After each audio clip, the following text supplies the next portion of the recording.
सुख, यत् सुखम, जो सुख विषयेंद्रिय संयोगात, विषय और इंद्रियों के संयोग से उत्पन्न है।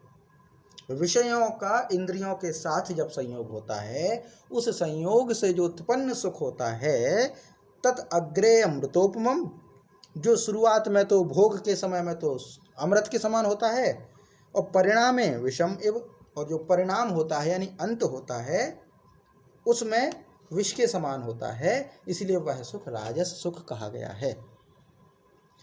तो हमारी इंद्रियां हैं जो विषयों को भोगती हैं, जैसे नेत्र इंद्रिय है वो रूप का दर्शन करना चाहती है, स्वाद इंद्रिय है वो अच्छे अच्छे रसों को भोग करना चाहती है, कर्ण इंद्रिय है वो संगीत को या मधुर ध्वनि को सुनना चाहती है, जो त्वचा है वो स्पर्श को चाहती है। तो ये इंद्रियों के विषय हैं।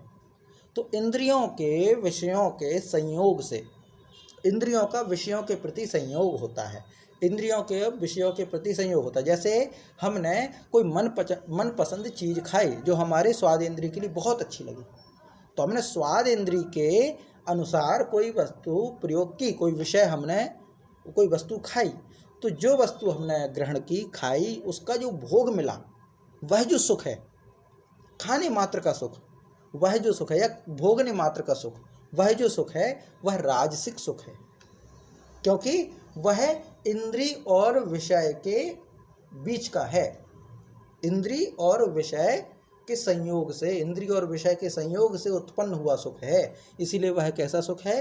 राजस सुख है, राजसी सुख है।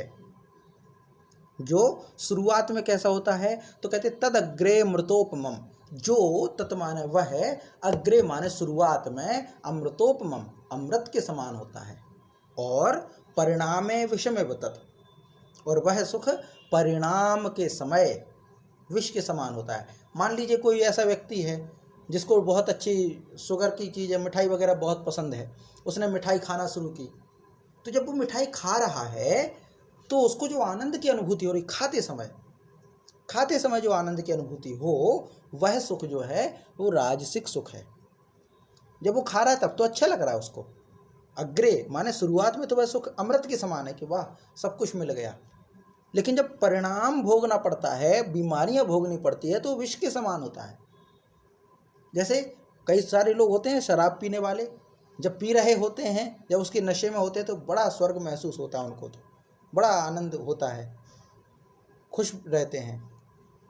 तो वह जो सुख है भोग रहे हैं तो अमृत के समान दिखे, और बाद में उसका जब परिणाम सामने आए तो विष के समान हो जाता है।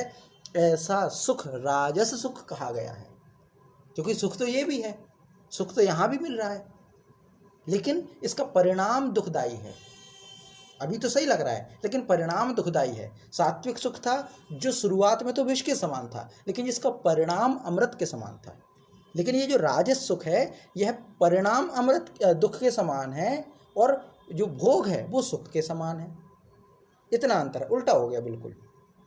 सात्विक सुख तो भोग विष था और परिणाम अमृत था, लेकिन यहाँ पे परिणाम जो है वो विष हो गया है और भोग जो है वो अमृत हो गया है।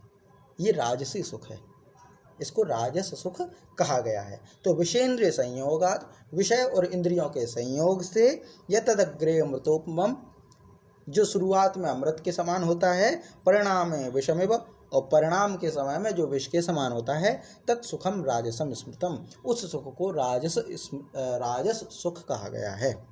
तो राजस सुख के विषय में इतना होता है ये। तो इसकी सबसे बड़ी विशेषता है कि विषय और इंद्रियों के संयोग से उत्पन्न होता है। हमारी जो इंद्रियां हैं, एकादश इंद्रिय कहे जाते हैं, जिसमें 5 ज्ञान इंद्रियां होती हैं, 5 कर्म इंद्रियां होती हैं और एक मन होता है। तो इंद्रियों का जो विषयों के प्रति जो संयोग होता है और उस संयोग से उत्पन्न जो सुख होता है वह राजस सुख कहा जाता है, जो शुरुआत में तो अमृत के समान होता है और बाद में दुख के समान होता है, विष के समान होता है।